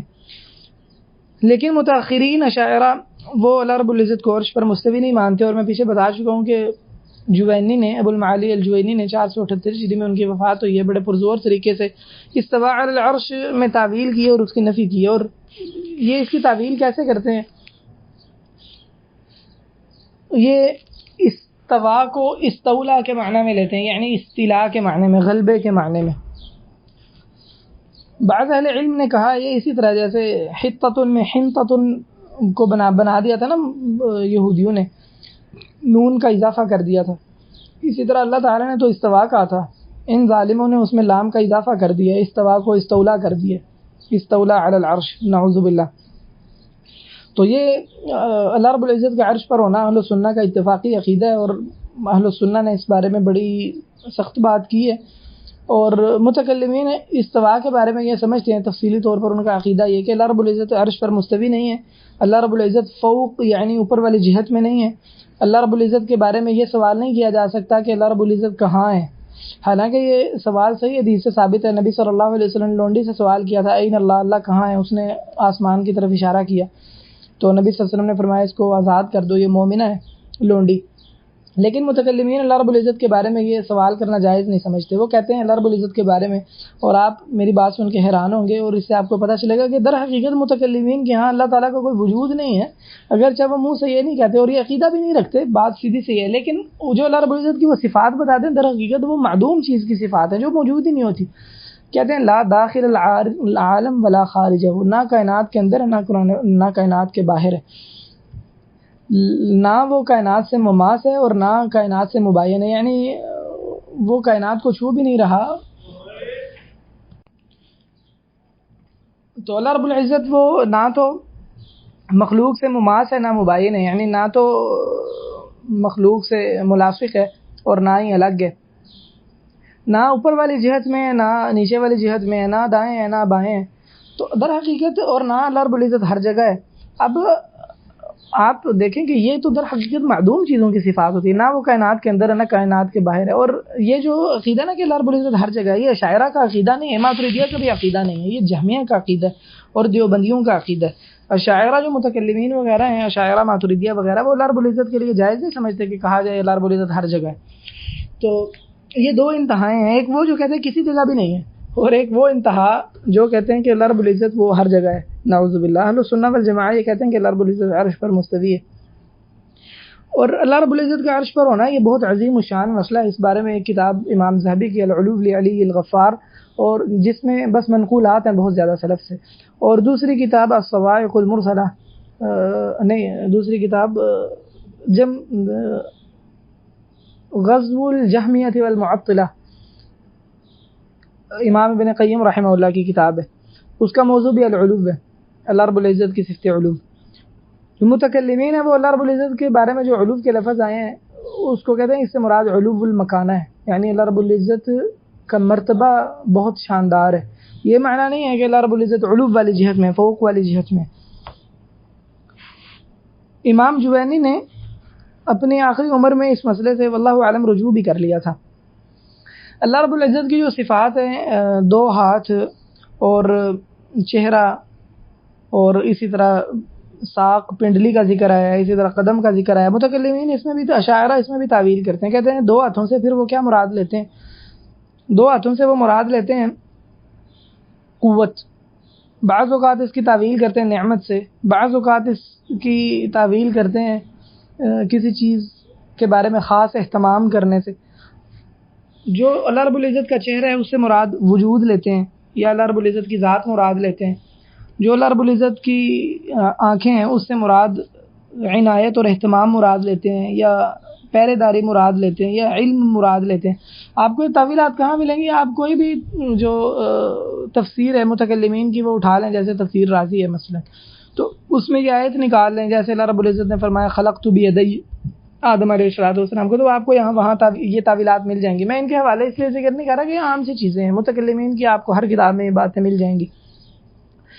جو اللہ رب العزت کی ساق پنڈلی ہے اس کے بارے میں بھی یہ تعویل کرتے ہیں، کہتے ہیں وہ جو ہے نا یوم یکشف عن ساق، یا جو حدیث میں آتا ہے پنڈلی سے کپڑا ہٹایا جائے گا، اس سے مطلب یہ ہے کہ بڑا شدت والا معاملہ ظاہر ہوگا۔ یہ معنی نہیں ہے کہ اللہ رب العزت کی کوئی صفت ہے ساق۔ اسی طرح اصبع، اللہ رب العزت کی انگلی حدیث میں آتا ہے کہ اللہ رب العزت کے جو مخلوق کے دل ہیں وہ اللہ رب العزت کی 2 انگلیوں کے درمیان ہیں۔ اسی طرح حدیث میں آتا ہے کہ اللہ تعالیٰ قیامت والے دن وہ 1 انگلی پر پہاڑ رکھے گا، اور اس طرح دیگر چیزوں کا حدیث میں ذکر کیا ہے۔ اور یہ ہے کہ اللہ رب العزت جیسے قرآن پاک میں قبضۃ یوم القیامۃ والسماوات مطویات بیمینہ، تو اس کی بھی نفی کرتے ہیں۔ اسی طرح اللہ رب العزت کی معیت ہے، یعنی اللہ رب العزت کا مخلوق کے ساتھ ہونا ہے، اس کی بھی نفی کرتے ہیں۔ اور معیت سے مراد اہل سنت والجماعت معیت علم لیتے ہیں۔ صحیح موقف یہ ہے۔ ویسے یہ ایک ایسا مسئلہ جس میں متاخرین اہل سنت والجماعت کا اختلاف ہو گیا کہ معیت سے کیا مراد ہے، لیکن متقدمین جو ہے نا وہ اللہ رب العزت کے علم، معیت سے مراد اللہ رب العزت کی معیت علم اور معیت قدرت لیتے تھے۔ تو متکلمین وہ اس معیت کی نفی کرتے ہیں، وہ کہتے ہیں اللہ رب العزت ہر جگہ نہیں ہے، اور جیسے میں نے آپ کو بتایا وہ تو یہ کہتے ہیں کہ نہ اللہ رب العزت کائنات کے اندر ہے، نہ باہر ہے، نہ اوپر ہے، نہ نیچے ہے، نہ دائیں ہے، نہ بائیں۔ اسی طرح اللہ رب العزت کی صفت حیا اس کی بھی نفی کرتے ہیں۔ ضحک، اللہ رب العزت کا مسکرانا، اس کی نفی کرتے ہیں۔ اللہ رب العزت کے بارے میں یہ لفظ ثابت ہے، نبی صلی اللہ علیہ وسلم نے اللہ رب العزت کو شخص کہا ہے لا شخص اغیر من اللہ، تو اللہ کے لیے وہ شخص کے لفظ کو بولنا درست نہیں سمجھتے۔ اسی طرح اللہ رب العزت کے لیے نفس کا لفظ قرآن پاک میں بولا گیا ہے۔ عیسیٰ علیہ السلام فرمائیں گے کہ تعلم ما فی نفسی ولا اعلم ما فی نفسک۔ متکلمین اللہ رب العزت کے لیے نفس کے لفظ کو بولنا جائز نہیں سمجھتے۔ آپ دیکھیں اللہ کے نبی عیسیٰ علیہ السلام اللہ تعالیٰ کے لیے بول رہے ہیں، لیکن یہ متکلمین بڑے جاہل ہیں، اور در حقیقت ان کے قول سے لازم یہی آتا ہے کہ انبیاء کو اللہ تعالیٰ کا پتہ نہیں تھا، ان کو زیادہ پتہ ہے۔ اب عیسیٰ علیہ السلام اللہ تعالیٰ کے لیے نفس کا لفظ بول رہے ہیں کہ متکلمین کہتے ہیں نہیں عیسیٰ تمہیں اللہ کی توحید کا کیا پتہ، اللہ کی توحید کا تو ہمیں پتہ ہے، نفس بولیں گے تو اس سے تو مشابہت لازم قرار آئے گی، اس لیے اللہ کے لیے نفس کا لفظ نہیں بولنا، یہ تم نے غلط کیا عیسیٰ، اللہ کے لیے نفس کا لفظ بول کے، اللہ کے لیے نفس کا لفظ تو نہیں بولا جاتا، نعوذ باللہ۔ متکلمین کا جو عقیدہ ہے اس سے بلا شبہ اس طرح کے اعتراضات لازم آتے ہیں کہ گویا انبیاء کو بھی اللہ تعالیٰ کی توحید کا علم نہیں تھا، اس لیے بعض متکلمین وہ ان میں نوع نفاق پایا جاتا ہے، جیسے امام ابن تیمیہ رحمہ اللہ نے فرمایا، اور بعض اوقات وہ دین کی بعض اصولوں سے مرتد ہو جاتے ہیں، اور بعض اوقات مکمل طور پر مرتد ہو جاتے ہیں، نعوذ باللہ۔ اسی لیے میں نے آپ کو بتایا کہ جو پچھلے سبق میں کہ جو مخلص متکلمین ہوتے ہیں نا، بعض اوقات اللہ رب العزت انہیں توبہ کی توفیق دے دیتا ہے۔ یہ علم کلام کوئی چھوٹی گمراہی نہیں ہے، بہت بڑا مسئلہ ہے، اس نے بڑی امت کو گمراہ کر دیا۔ اللہم سلم نسأل اللہ السلامۃ والعافیہ۔ اسی طرح اللہ رب العزت کا آسمان دنیا پر آنا ہے، اس کی بھی یہ نفی کرتے ہیں، کہتے ہیں اس سے مراد فرشتوں کا نازل ہونا ہے، یا مراد رحمت کا نزول ہے، جیسا کہ ابن فورق کی کتاب ہے مشکل الاحادیث، جس میں انہوں نے اس طرح کی تمام احادیث کی تعویل کی ہے، اس میں آپ کو یہ تعویلات مل جائیں گی۔ اسی طرح اللہ رب العزت نے جو فرمایا وجاء ربک والملک صفا صفا، اس کی بھی تعویل کرتے ہیں، کہتے ہیں اس سے مراد ہے تیرے رب کا معاملہ آ گیا، یا مطلب ہے تیرے رب کا عذاب آ پہنچا ہے۔ اللہ رب العزت کی 2 صفات ایسی ہیں جن کے بارے میں ہمارے شیخ صالح السندی حفظہ اللہ فرماتے ہیں، کہتے ہیں کہ جو ان 2 صفات کو تسلیم کر لینا گویا وہ باقی صفات کو بھی تسلیم کر لیتا ہے، لیکن اگر کوئی باقی صفات کو تسلیم کرتا ہے تو لازمی نہیں کہ وہ ان 2 صفات کو بھی تسلیم کرے، کیونکہ یہ 2 صفات بڑی مارکے کی ہیں۔ ایک اللہ رب العزت کا آسمان دنیا پر نازل ہونا، اور دوسرا اللہ رب العزت کا محبت کرنا۔ یاد رہے کہ بعض متکلمین نے اللہ رب العزت کے لیے محبت کو ثابت کیا، میں نے اس پر الگ سے کتاب بھی لکھی ہے، کتاب کا نام ہے اللہ رب العزت کی بندے سے محبت اور اہل السنہ والجماعہ کے ہاں اس کا مفہوم۔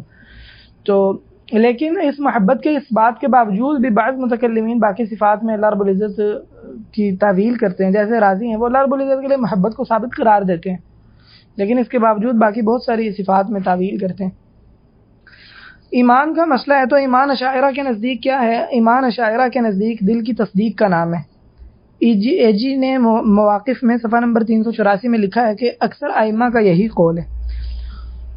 آمدی کہتے ہیں الایمان باللہ هو التصدیق بالقلب، جیسا کہ ابکار الافکار میں. تو آمدی نے بھی صرف دل سے تصدیق کا نام، صرف ایمان کو دل سے تصدیق قرار دیا ہے.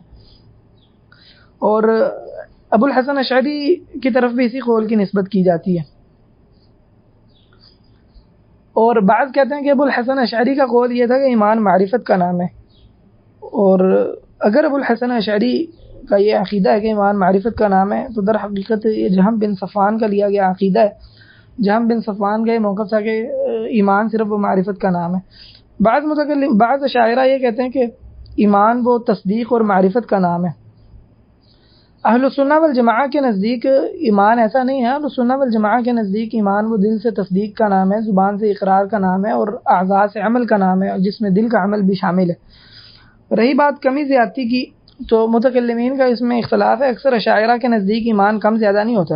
امام راضی المحصل میں کہتے ہیں الایمان عندنا لا یزید ولا ینقص، کہ ہمارے نزدیک ایمان میں کوئی کمی بیشی نہیں ہوتا. لیکن بعض متکلمین نے اس سے اختلاف بھی کیا ہے اور اس بات کو تسلیم نہیں کیا، بلکہ وہ یہ تسلیم کرتے ہیں کہ ایمان میں کمی بیشی بھی ہوتی ہے. اگلا مسئلہ یہ ہے کہ انسان کی قدرت وہ فعل پر کیسے ہوتی ہے. تو اشاعرہ متکلمین کے نزدیک بندے کی جو قدرت ہے وہ کوئی مؤثر نہیں. جمہور اشاعرہ کے نزدیک راضی مطالب العالیہ میں کہتے ہیں المؤثر فی حصول هذا الفعل هو قدرت اللہ وليس لقدرت العبد فی وجوده اثر، کہ جب کوئی فعل انسان سے صادر ہوتا ہے نا تو اس فعل کے صادر ہونے میں جو مؤثر قدرت ہوتی ہے وہ اللہ تعالیٰ کی قدرت ہے، بندے کی قدرت کا اس میں کوئی اثر نہیں ہے. تو آپ دیکھیں کہ اصل میں یہ بالکل ایسا موقف ہے جو جبریہ کے بالکل قریب کر دیتے ہیں. اور میں آپ کو پیچھے بتا چکا ہوں کہ اس کو یہ جو اور اس پر وہ کسب کا لفظ بولتے ہیں اشاعرہ، اور میں بتا چکا ہوں کہ یہ انسان کی قدرت کو جو کسب کہتے ہیں یہ متکلمین اشاعرہ، تو یہ ایک عجوبے کی چیز ہے اور در حقیقت یہ کچھ مؤثر نہیں ہے فعل کے صدور میں. بعض نے اس مسئلے میں اختلاف بھی کیا ہے متکلمین سے، جیسے ابو اسحاق الاسفرائینی ہیں اور اسی طرح ابو بکر باقلانی ہیں. سلف صالحین کا عقیدہ یہ تھا کہ انسان کی قدرت فعل میں مؤثر ہوتی ہے، وہ قدرت جس کو اللہ تعالیٰ نے پیدا کیا ہے، لیکن مؤثر اس انداز سے ہوتی ہے جیسے رب تعالیٰ کی مشیت اور اس کا ارادہ ہوتا ہے. اشاعرہ میں ابو المعالی الجوینی انہوں نے یہی موقف اختیار کیا، گویا وہ اس مسئلے میں سلف کے قریب ہو گئے. اور چونکہ وہ اس مسئلے میں سلف کے قریب ہو گئے، اب جوینی اتنے بڑے عالم ہیں اشاعرہ کے، گویا کہ مطلب وہ ایک ستون ہے، اتنے بڑے عالم ہیں. اس کے باوجود ایک متاخر اشعری کو ان کی یہ بات پسند نہیں آئی تو اس نے بڑے سخت لفظ بولے ہیں ابو المعالی الجوینی کے بارے میں. سنوسی نے کہتے چاہے جائے کہ یہ بات کسی عام آدمی سے، طالب علم سے منقول ہو، یہ ممکن نہیں چاہے جائے کہ اتنے بڑے عالم سے منقول ہو جو بڑے علم والا ہے. تو اس بات کو بڑا عجیب قرار دیا اور بڑا غیر مناسب سا رویہ اختیار کیا ہے اس مسئلے میں جوینی کے بارے میں. اس مسئلے کی کسب کی اور قدرت کی مزید میں وضاحت کرتا، لیکن بات یہ ہے کہ میں سمجھتا ہوں یہ مختصر جو لیکچر ہے اور یہ عقیدے کا اشاعرہ کے والے سے اس میں یہ بات مناسب نہیں، کیونکہ دورہ کرنے والے بہرحال سب کی سطح برابر نہیں ہے اور اکثر امتوں کی گمراہی کی وجہ وہ قدرت میں اور جو یہ تقدیر کے مسائل ہیں ان میں غور و فکر ہے. تو اختصار کی وجہ سے میں سمجھتا ہوں کہ اگر ہم اس پر مزید گفتگو کریں، کسب اور قدرت کو میں سمجھانا شروع کروں، بے شک لفظوں میں متکلمین کا مزید عقیدہ سمجھانا شروع کروں تو ہو سکتا ہے بعض عقول اس بات کو صحیح طرح سے سمجھ نہ سکیں اور اشکالات کھڑے ہو جائیں. اس لیے ہم اس چیپٹر سے آگے چلتے ہیں. میں مناسب نہیں سمجھتا کہ اس بات کو تھوڑی اور تفصیل سے بیان کیا جائے. بس ایک حوالہ نقل کرتا ہوں جس سے آپ کو یہ پتہ چل جائے گا کہ واقعی اشاعرہ وہ جبریہ کے کتنا قریب ہے. ذروق مالکی کہتے ہیں العبد مجبور فی غیر اختیاری، جیسا کہ شرح العقیدۃ الغزالی میں انہوں نے ذکر کیا ہے، شرح عقیدۃ الغزالی میں، کہ انسان اس بات میں مجبور ہے جو وہ اختیار کر رہا ہے. یعنی انسان نے جو کیا نا، انسان مجبور تھا، اس کو اختیار کرنے میں انسان کے لیے ممکن ہی نہیں ہے کہ انسان اس کے علاوہ کچھ اور اختیار کر سکے. تو کتنی صراحت سے انہوں نے یہ کہا ہے کہ انسان مجبور ہے، اور یہ جبریہ کا عقیدہ. اس طرح آگے چلتے ہیں. ان چیزوں کا انسان کو مکلف بنایا جانا جو انسان کے بس کی بات نہیں ہے، اس بارے میں اشاعرہ کا موقف یہ ہے کہ یہ جائز ہے. اس طرح تحسین و تقویح کا مسئلہ ہے کہ کیا عقل سے معلوم ہو سکتا ہے کہ یہ چیز بری اور اچھی ہے. اس کے بارے میں اشاعرہ کا یہ عقیدہ ہے کہ عقل سے معلوم نہیں ہوتا. ان کے نزدیک ایمان اور کفر یہ ثواب اور عقاب، سزا اور جزا کی علامتیں ہیں، علت نہیں ہیں. آپ اس کو میں مزید آپ کو اس قول کی شناعت بتاتا ہوں. اگر متکلمین کے ہاں اللہ رب العزت انبیاء کو جہنم میں ڈال دے اور فرعون کو اللہ رب العزت جنت میں ڈال دے تو کوئی غلط نہیں ہوگا، اور یہ عقلی طور پر کوئی برا بھی نہیں ہوگا، اور عقلی طور پر یہ جائز ہے. ہاں قرآن و سنت میں بتایا کہ ایسے نہیں ہوگا. اور اسی طرح کوئی شخص وہ 4 سال کے بچے کو لائے، اس بچے کے ساتھ بدکاری کرے، پھر اس کے بعد اس کے جسم کو نوچے اور اس کا خون اچھی طرح بہائے، اور بہانے کے بعد اس کو کسی جگہ پر پھینک کر چلا جائے، تو متکلمین کے ہاں شاعرہ کے نزدیک یہ عقلی طور پر برا نہیں ہے. ہاں قرآن و سنت نے بتایا کہ یہ برا ہے. تو ظلم کا برا ہونا، جھوٹ کا برا ہونا، خیانت کا برا ہونا، بدکاری کا برا ہونا یہ عقل سے معلوم نہیں ہوتا، بلکہ یہ صرف اور صرف قرآن و سنت بتاتے ہیں. یہ اہل السنہ والجماعہ کا عقیدہ نہیں ہے. اہل السنہ والجماعہ کہتے ہیں کہ عقل سے ہی ان باتوں کا برا ہونا معلوم ہے. ظلم اس کا برا ہونا انسان کی عقل میں اللہ نے مرکوز کر دیا. ہاں لیکن اللہ تعالیٰ پکڑتا تب جب اللہ رب العزت انبیاء بھیجے، اور بعض چیزوں کا حسن و قبح وہ عقل سے معلوم نہیں ہوتا. اللہ رب العزت نے فرمایا وما كنا معذبین حتی نبعث رسولا. اسی طرح مسئلہ ہے اس کا کہ کیا اللہ رب العزت کے کام میں کوئی علت ہوتی ہے، حکمت ہوتی ہے. جو متکلمین ہیں وہ اس کی نفی کرتے ہیں. اشاعرہ متکلمین اس کی نفی کرتے ہیں. اشاعرہ کے درس میں جیسے جہاں بھی میں نے متکلمین کہا ہے نا، وہاں مراد اشاعرہ ہیں، کیونکہ ہم انہیں کو پڑھ رہے ہیں. تو اشاعرہ اس کی نفی کرتے ہیں، کہتے ہیں کہ اللہ رب العزت کے افعال کی کوئی علتیں نہیں ہیں، حکمت نہیں ہے. اللہ رب العزت کوئی کام علت کی وجہ سے نہیں کرتا. یہ غلط ہے. حالانکہ قرآن پاک میں بہت ساری آیات اس کا رد کرتی ہیں. اللہ تعالیٰ نے فرمایا لترکبوا وزینہ، لترکبوها وزینہ. اللہ رب العزت نے اس لیے جانوروں کو بنایا تاکہ تم اس پر سوار ہو. تو اللہ رب العزت نے علت ذکر کی ہے. اسی طرح فرمایا لتطمئن قلوبکم، جو فرشتے نازل کیے تاکہ تمہارے دل مطمئن ہو جائیں، علت ذکر کی ہے. اور اس طرح اتنی زیادہ آیات ہیں. اسباب کی بھی نفی کرتے ہیں متکلمین، یعنی متکلمین کے نزدیک آگ جلاتی نہیں ہے، بلکہ آگ صرف وہ ایک عادت بن گئی ہے کہ جب کسی چیز کو آگ میں ڈالا جاتا ہے وہ جل جاتی ہے. وگرنہ جو متکلمین اشاعرہ ہیں وہ اسباب کی نفی کرنے والے ہیں. وہ کہتے ہیں بس یہ اقتران کی جہت پر ہے اور یہ علامت ہے، ایسا نہیں ہے کہ یہ سبب ہے. تو یہ عقیدہ غلط ہے، صحیح نہیں ہے. اہل السنہ والجماعہ وہ اسباب کے قائل ہیں، لیکن اسباب میں غلو کے قائل نہیں ہیں. وگرنہ اسباب کا تو اس بات کرتے ہیں. متکلمین چونکہ اس بات کی نفی کرتے ہیں تو متکلمین کا نفی کرنا در حقیقت وہ اللہ تعالیٰ کی توحید پر زور دینے کے لیے، میں نے آپ کو بتایا نا، تنظیم غلوف گمراہی کا سبب ہے. تو در حقیقت انہوں نے یہ اس لیے کہا ہے تاکہ اللہ رب العزت کی قدرت کو جو ہے نا، اللہ رب العزت کی قدرت کا عظیم ہونا بتائیں، اس لیے سبب کی نفی کر دی ہے، اور اس طرح دیگر کچھ وجوہات کی بنا پر. لیکن اس سے غلط استدلال کیا ہے بعض ملحدین نے. ڈیوڈ ہیوم نے اس سے نتیجہ اخذ کیا ہے کہ غزالی وہ قانون سببیت کے قائل نہیں تھے. قانون سببیت کا مطلب یہ ہے کہ کوئی بھی چیز بغیر سبب کے نہیں ہوتی. تو کیا انہوں نے جب اشاعرہ کا کلام دیکھا غزالی کا، ان ملحدین نے، تو انہوں نے سمجھا کہ اس سے مراد وہ قانون سببیت ہے جس کو پرنسپل آف کوزیلٹی کہتے ہیں، قانون سببیت. انہوں نے سمجھا کہ اس سے مراد یہ ہے. تو ڈیوڈ ہیوم نے قانون سببیت کا اس کے بارے میں معروف ہے کہ انکار کر دیے، اور اس کی بعض عبارات سے یہ نکلتا بھی ہے. لیکن حقیقت یہ ہے کہ ڈیوڈ ہیوم نے خود اپنی بعض کتابوں میں ذکر کیا ہے. اس نے خط لکھا اپنے ایک دوست کو، اس میں اس نے وضاحت کی، کہتے میں نے یہ احمقانہ بات گپ نہیں چھوڑی کہ کوئی کام بغیر سبب کے نہیں ہو سکتا. پھر اس نے اپنی بات کی وضاحت کی کہ میری مراد اس سے کیا ہے. ویسے ڈیوڈ ہیوم کی اس بات کا رد بہت سارے مسلمانوں نے اور بہت سارے جو عیسائی لوگ ہیں، نصرانی لوگ ہیں جو ملحدین سے مناظرے کرتے ہیں، انہوں نے رد کیا ہے. قانون سببیت کا انکار بہت بڑی گمراہی ہے. اس سے تو اس کے بعد انسان کے ہاتھ میں کچھ بھی نہیں بچتا. بہت بڑا الحادی قول ہے یہ. تو خیر متکلمین کی قانون جو سببیت کی نفی، اس سے مراد قانون سببیت کی نفی نہیں ہے. یہ بات ذہن میں رکھیں. اسی طرح اللہ رب العزت کی رویت کا معاملہ ہے. شاعرہ اللہ رب العزت کے لیے رویت کو ثابت تو کرتے ہیں، لیکن وہ اس رویت کو ویسے نہیں سمجھتے جیسے اہل السنہ سمجھتے ہیں. یہ عجیب بات کہی ہے متکلمین نے. کہتے ہیں اللہ رب العزت کا جو دیدار کریں گے قیامت والے دن مومن، وہ نہ تو کسی جہت میں ہوگا اور نہ آنکھوں کے ساتھ ہوگا.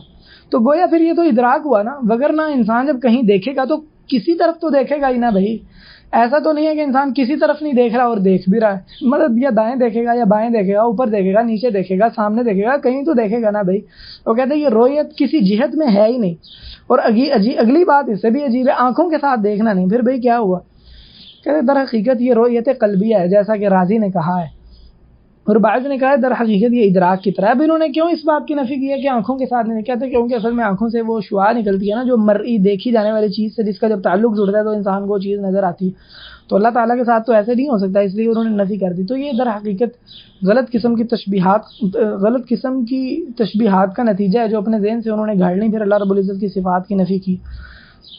تکفیر کا معاملہ ہے. تکفیر کے معاملے میں بعض اشاعرہ وہ غلو میں چلے گئے ہیں، جیسا کہ شیرازی ابو اسحاق شیرازی الاشارہ میں انہوں نے یہ بات کہی ہے. کہتے جو ہم نے اعتقاد ذکر کیا، یعنی اشعری اعتقاد، جو یہ اعتقاد نہ رکھے وہ کافر ہے. نعوذ باللہ، انہوں نے اپنے علاوہ سب کو کافر قرار دے دی. اسی طرح عبد القاہر البغدادی کے ہاں اصول الدین میں غلو آپ کو دیکھنے کو ملے گا، فتووں میں، تکفیر کے فتووں میں. اسی طرح جو اہل السنہ والجماعہ ہیں جن کو وہ مجسم قرار دیتے ہیں، ان کو ایک تو وہ مشبہہ ہیں، مجسمہ ہیں جو واضح طور پر اللہ رب العزت کو مخلوق کے مشابہ قرار دیتے ہیں، یہ تو باقی کفری قول ہے. ایک وہ ہیں جو اللہ رب العزت کے لیے صفات کو ثابت قرار دیتے ہیں، ان کے قول سے خود سے وہ یہ نتیجہ اخذ کرتے ہیں متکلمین اشاعرہ اور دیگر متکلمین کے اس سے تشبیہ لازم آتی ہے، جیسے اللہ رب العزت کا عرش پر ہونا، تو خود ہی اپنے ذہن سے یہ سوچ کے کہ اس سے تشبیہ لازم آتی ہے تو اہل السنہ کو مشبہہ قرار دیتے ہیں. پھر ان کی تکفیر میں اختلاف ہے متکلمین کے ہاں کہ کیا یہ مشبہہ یعنی اہل السنہ والجماعہ کافر ہے. اس میں اختلاف ہے. کچھ متکلمین اس بات کی طرف گئے ہیں کہ اہل السنہ والجماعہ کافر ہیں، کچھ اس بات کی طرف گئے ہیں کہ نہیں یہ معذور ہیں، تعویل کرتے ہیں، اس لیے ان کی تکفیر نہیں کی جائے گی. اس کے علاوہ جو عقیدے کے مسائل ہیں، جیسے قبر میں سوال و جواب کا مسئلہ ہے، اور اسی طرح صحابہ کرام کا مسئلہ ہے، اسی طرح امامت کا مسئلہ ہے، اور اس طرح کے دیگر جو مسائل ہیں، اس میں تقریباً اشاعرہ وہ اہل السنہ والجماعہ کے ساتھ ہیں.